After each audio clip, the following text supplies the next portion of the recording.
Вчера вечер околу 19 часот на улицата Илинденска во Тетово затекнати и приведени биле 4 албански државјани.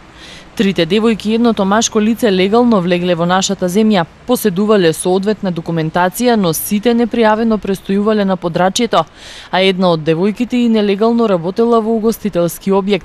По приведувањето и задржувањето, албанските државјани предадени се на одсекот за прекуграничен криминал, миграција, странци и реадмисија. Според информациите на секторот за внатрешни работи од Тетово, вчера во 9 часот на автопатот Скопје-Тетово патничко возило со гостиварски таблици управувано од 60-годишникот Скопје налетало и удрило во куче бездомник. Повредени нема, но причинета е материјална штета од над 5000 денари. Неколку часа подоцна, 23 годишен скопјанец на истото место удрил во куче бездомник и направил материјална штета од околу 10.000 денари. Минатиот месец на тетовското подрачје регистрирани се 5 несреќи кои ги предизвикале животни.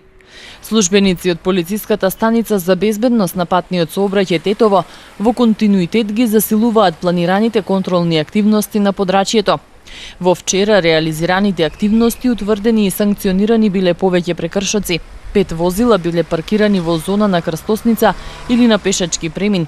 3 имале неисправни уреди и опрема. Едно возило било со истечена регистрација, а едно возило ја пречекорило брзината надвор од населено место над 50 км на час. Откриените прекршоци вчера санкционирани се со 13 налози и 28 покани за наплата на глоба. Засилени контролни активности вчера се спроведували и на гостиварското подрачје. Во нив утврдено е дека 5 возила ја пречекориле брзината надвор од населено место и возачите ќе се соочат со глоба од 45 евра или 25 негативни поени. Еден возач не почитувал сообраќаен знак и го очекува глоба од 25 евра или 15 негативни поени.